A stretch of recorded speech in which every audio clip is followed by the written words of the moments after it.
اور آنیا پر ایک نظر ڈال کر راہداری سے باہر کی جانب بڑھ گیا۔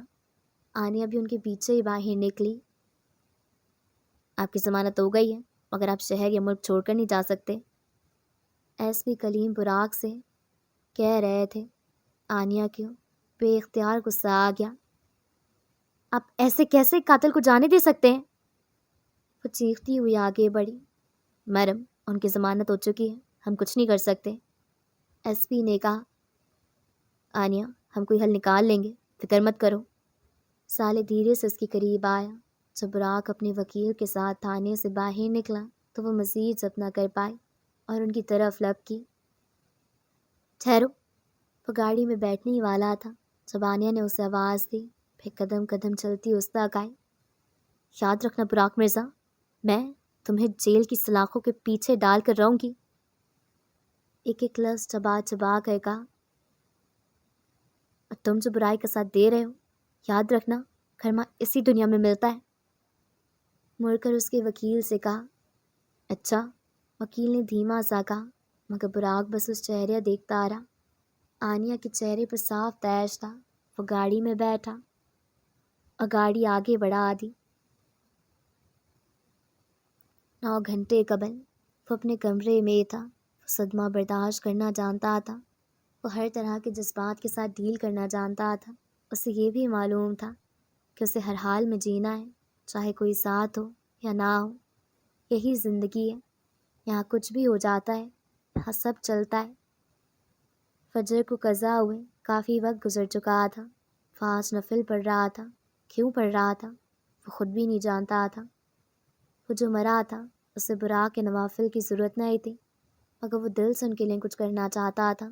اب وہ دعا کر رہا تھا، ہاتھ میں تسبیح تھی، آنکھیں بند تھیں۔ دھک دھک دھک۔ اچانک دروازے پر دستک ہوئی تو وہ چونکا۔ اس نے ہاتھ چہرے پر پھیرے اور اٹھ کر دروازہ کھولا۔ سامنے ڈریک کھڑا تھا۔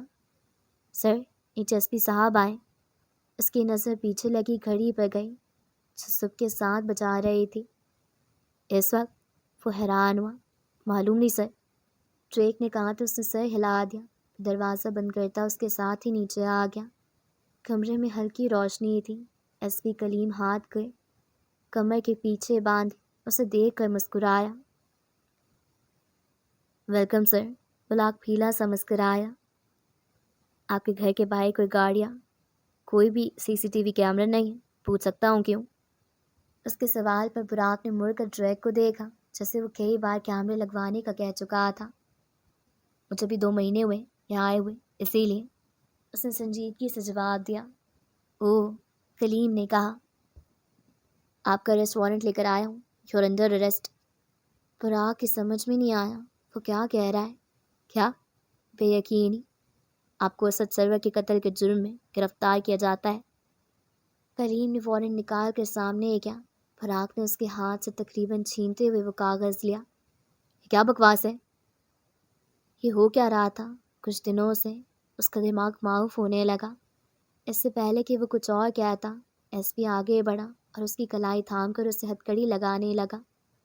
براق کے اعصاب تن گئے، تاثرات بے یقینی سے غصے میں تبدیل ہو گئے۔ 1 منٹ، مجھے ہاتھ مت لگاؤ، وہ گھرایا۔ میں ساتھ چلوں گا مگر میں ہتھکڑی نہیں لگواؤں گا، اس نے کہا تو ایس پی ہلکا سا مسکرایا۔ ایک تو یہ امیر لوگ۔ سر، آج تک آپ نے کسی ملزم کو ہتھکڑی کے بغیر لے جاتے ہوئے دیکھا ہے؟ اس نے طنز کیا۔ جو نہیں ہوا وہ اب ہوگا، مجھے کال کرنے دو، اس کے بعد میں خود تمہارے ساتھ چلوں گا، اس نے کہا تو ایس پی نے اسے آنکھیں سکیڑ کر دیکھا۔ چلیں، کیا آپ پر احسان، مائی فٹ۔ براق دھیما سے بڑبڑایا، پھر ڈریک سے فون منگوایا اور سکرول کرتا ایک جگہ پر رکا۔ وہاں سامنے انگریزی میں 2 لفظ لکھے تھے، زریان درانی۔ اس نے نمبر پر کال ملائی۔ 4 سے 5 گھنٹیوں کے بعد فون اٹھا لیا گیا۔ کہاں ہوں؟ بغیر کسی تمہید کے اس نے بساختہ کہا۔ ایک شریف آدمی اس وقت کہاں ہو سکتا ہے؟ سوال کے بدلے سوال، اس کا خون کھولنے لگا۔ مجھے ضرورت ہے تمہاری، اس نے خود پر ضبط کیا۔ میں بھی نہیں آ سکتا، میری بیوی شک کرے گی، بائے۔ اور ساتھ ہی فون کاٹ دیا گیا۔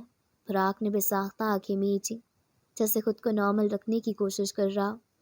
ایک لمحے میں سب ہوا ہوا میں تحلیل ہو گیا۔ اب وہ زریان کے ہمراہ گاڑی میں بیٹھا ہوا تھا اور غصے سے اسے دیکھ رہا تھا۔ 9 گھنٹے؟ سیریسلی؟ اسے لگا جیسے زریان مسکرایا ہو۔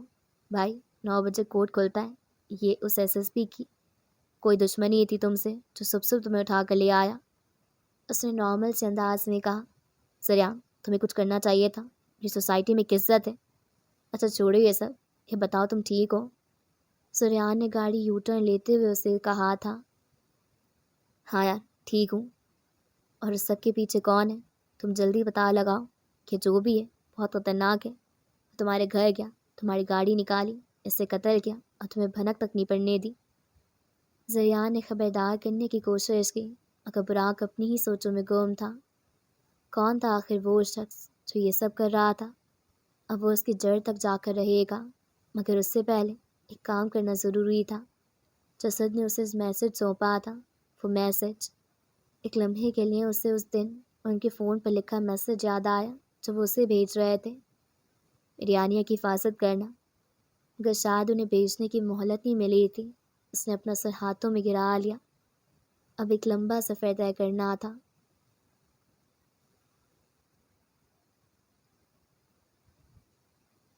دن تیزی سے گزرنے لگے تھے، یا شاید اسے ہی ایسا لگ رہا تھا۔ براق کی ضمانت کو 12 دن ہو چکے تھے۔ اس کے بعد اس کا گرفتار ہونا تو دور کی بات، پولیس نے اس کے خلاف کوئی کارروائی تک نہیں کی تھی۔ اس نے سنا تھا کہ پیسہ بولتا ہے، اب اس نے دیکھ بھی لیا تھا۔ وہ جہاں بھی جاتی، جس سے بھی مدد مانگتی، اسے جواب میں مایوسی ہی ملتی۔ کوئی بھی وکیل زریان درانی کے خلاف کیس لینے کو تیار نہیں تھا۔ اس کے تمام گھر والوں کو درجے سے صاف سونگ گیا تھا۔ نہ تایا ابو کچھ کر رہے تھے، نہ ہی پپو، سب اپنے اپنے کاموں میں واپس مگن ہو گئے تھے۔ اس کے ساتھ صرف صالح کھڑا تھا۔ وہ جہاں بھی جاتی اسے اپنے ہم قدم پاتی۔ وہ جیسے اس کا سایہ بن کر اس کے ساتھ تھا۔ ہر چیز غلط ہو رہی تھی۔ اب تو کہیں بھی جانے سے پہلے وہ یہ سوچا کرتی تھی کہ اگر وہاں سے بھی مایوسی ہوئی تو اس وکیل نے بھی انکار کر دیا تو وہ کیا کرے گی؟ باقی دنیا تو ایسے ہی آگے بڑھ جائے گی، مگر وہ اور اس کا بھائی کیا کریں گے؟ وہ بزنس بھی جوائن کرنا چاہتی تھی مگر سب مشکل لگ رہا تھا۔ لیکن سب سے پہلے اسے اپنے باپ کے قاتل کو سزا دلوانی تھی۔ براق اس سے کئی بار بات کرنے کی کوشش کر چکا تھا، لیکن وہ مسلسل اسے نظر انداز کر رہی تھی۔ اسے براق سے کوئی بات نہیں کرنی تھی، اور نہ ہی وہ یہ جانتی کہ اس کا باپ سے اس کا کیا رشتہ تھا اور وہ بابا کو کیوں مارے گا۔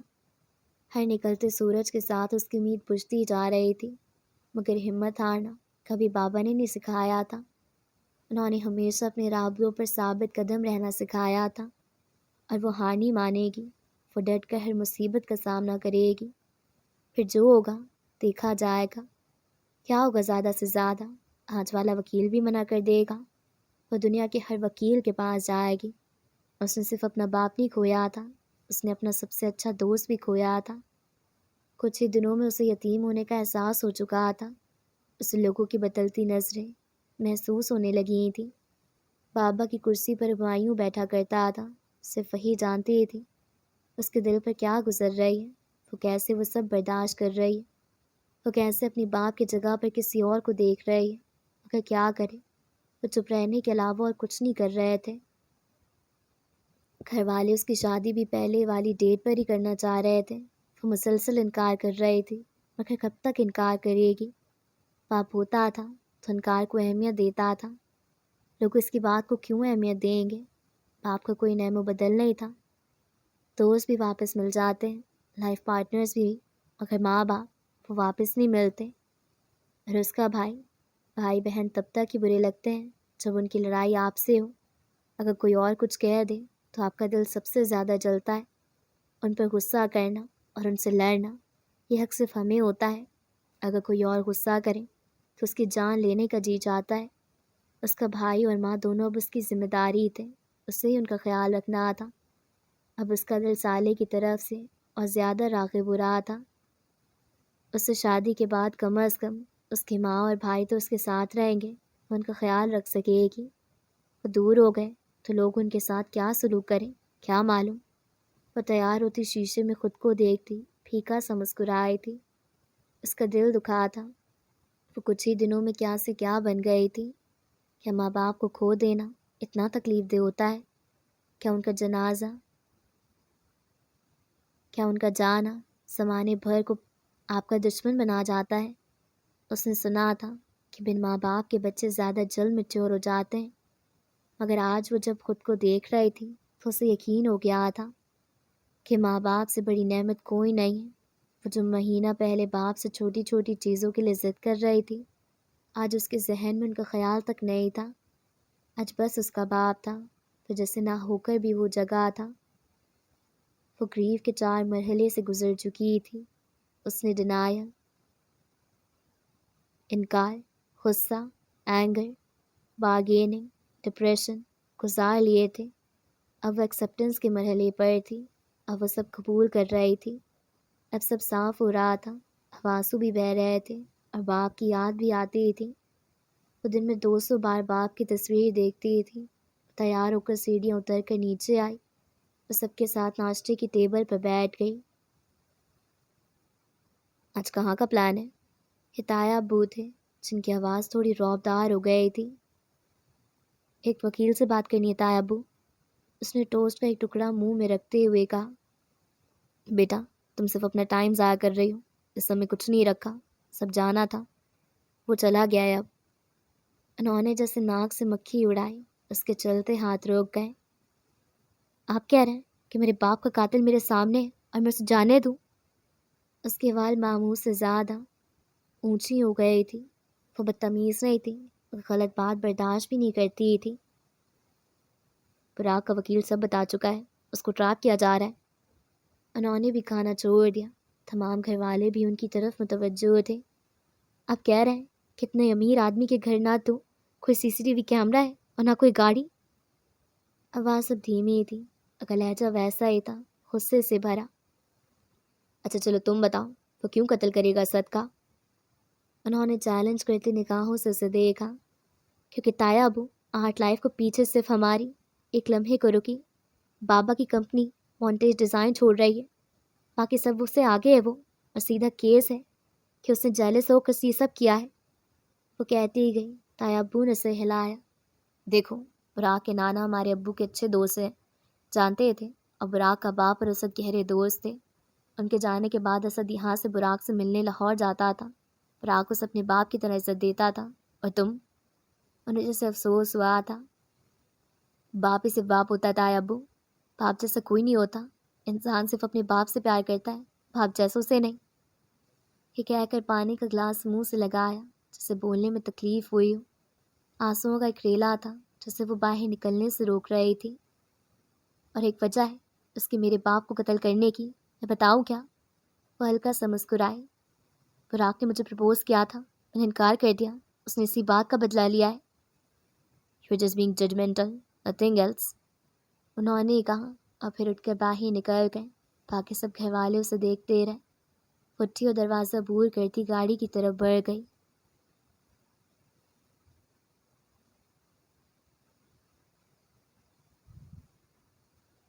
تو جی یہاں پہ ہمارا ایپیسوڈ 3 جو ہے وہ کمپلیٹ ہوتا ہے، اور میں امید کرتی ہوں کہ آپ سب لوگوں کو اچھا لگا ہوگا۔